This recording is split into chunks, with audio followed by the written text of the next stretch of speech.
Laughter Tribe, and welcome back to my channel. Today I really just want to talk about dealing with, disappointment or discouragement. In my life I dealt with a lot of, disappointment, being disappointed by people, situations, circumstances, being disappointed in myself. And it can be tough when things don't work out the way you thought they would. When people, are not who you thought they were. When you're in a situation that you never thought you would be in a situation you don't think you deserve to be in.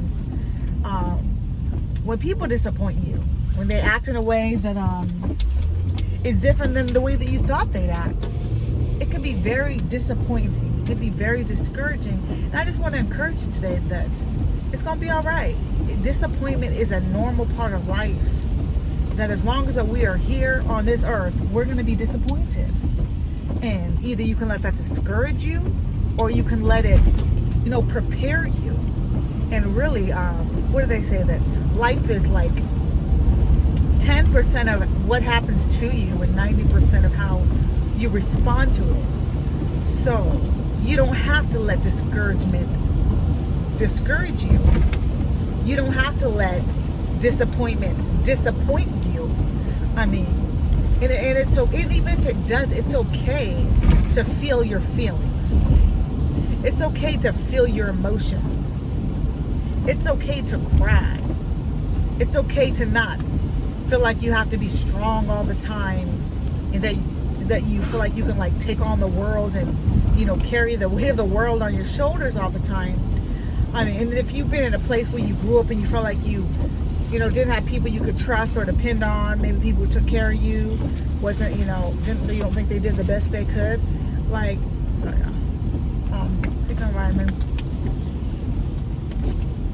Well, I remember to take it. But if you're so used to being independent,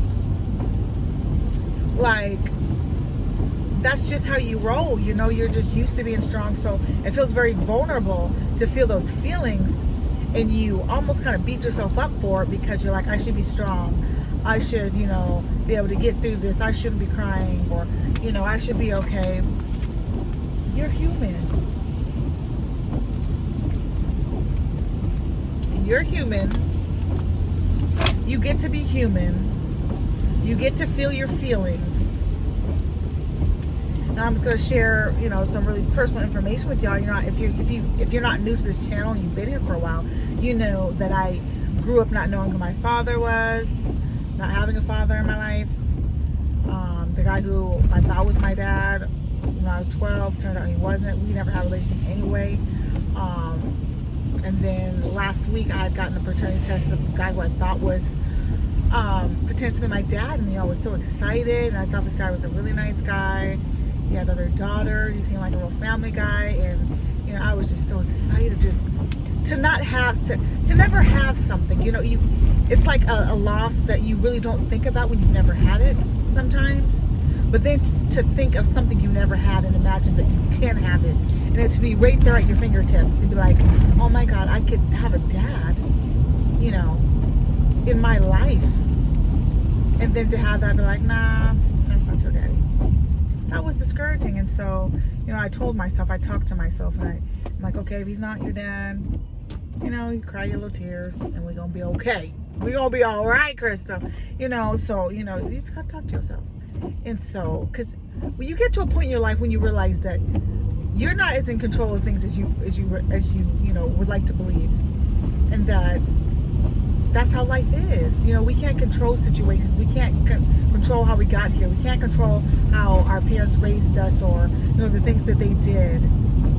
But we get to control our lives to a certain extent, and how we respond to things, and even how much we allow things to impact us and affect us. And so I said, okay, if he's not, you're going to be disappointed. You already know that. Go ahead and cry. You deserve to be, mourn that loss of what could have been. But then we're going to move on. And so, I get myself time this morning. They emailed me the results, and I looked at them slowly, But it said 0% chance of paternity. I'm like, okay, he's not my dad. Okay, disappointed. know, it is what it is. I did my little crying, a little brief crying. Have a little prayer, talk to the Lord, and just realizing that I'm going to be okay. I haven't had my dad in my life my whole life, and it sucks. Yeah, it's not fair. No, it shouldn't be that way.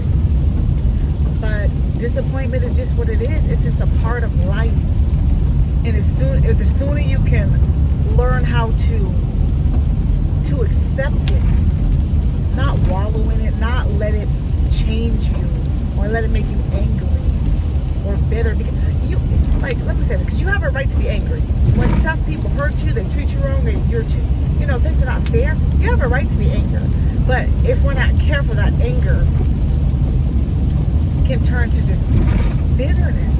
And bitterness, it doesn't hurt other people, it hurts us. So we have this, that was wrong, they did me wrong, I should have been treated like that. And it's something we just let fester within our hearts. And it turns us, it changes us. It doesn't change the other person. It doesn't change what happened. It changes us. And so, you don't want to let what happens to you change you unless it's a change for the better.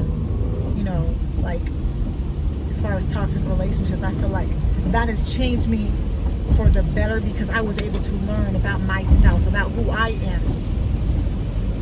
I let those, I lost myself in those relationships. I lost who I was.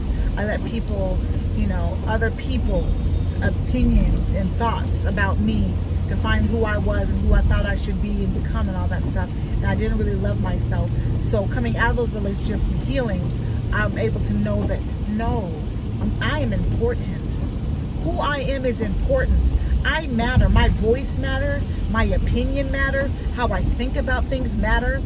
What is important to me matters. My voice matters. How I feel. Everything about me matters. And if it doesn't matter to someone else, then that's their issue. If I'm not enough for someone else, then that's their problem. It doesn't have anything to do with me. And never again will I allow someone to devalue me. Someone to make me feel like I'm not good enough, not worthy enough of love and respect. Because that's a lie. So, it just taught me so much about self-love. That when you don't love yourself, you allow so much. You tolerate so much because you want love. You want attention. You want that validation from other people. But baby, the only validation that's coming is the validation from yourself and from God. So you better learn how to clean yourself up, wash yourself off, put yourself makeup on, do your hair, and push it through and say, they didn't value me, but that doesn't mean I'm not valuable. They didn't love me, but that doesn't mean I'm not lovable. They didn't accept me, but that doesn't mean I'm not acceptable. I am loved, I am valued, I am acceptable. And one day, someone is going to love me, accept me, and value me. And until that day comes, I'm going to love me. I'm going to accept me, and I'm going to value me. So we got to stop letting ourselves be defined by other people.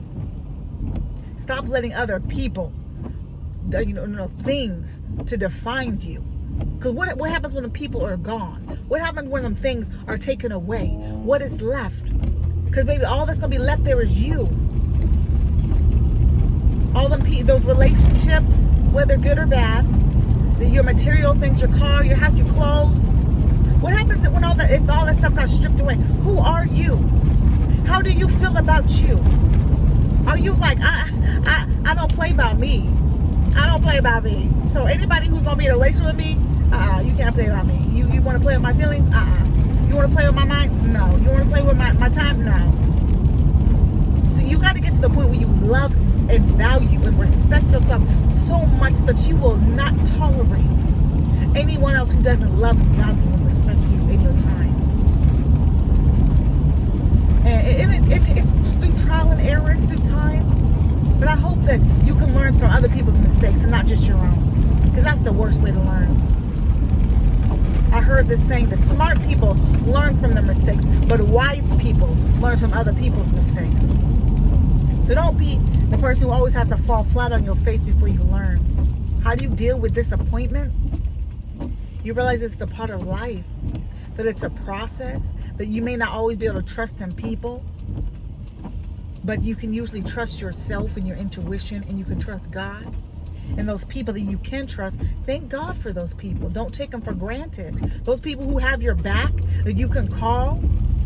If you have people in your life that you can call, who will pray for you, who will comfort you, who will celebrate you, rejoice with you, mourn with you, you are blessed. You are a blessed person.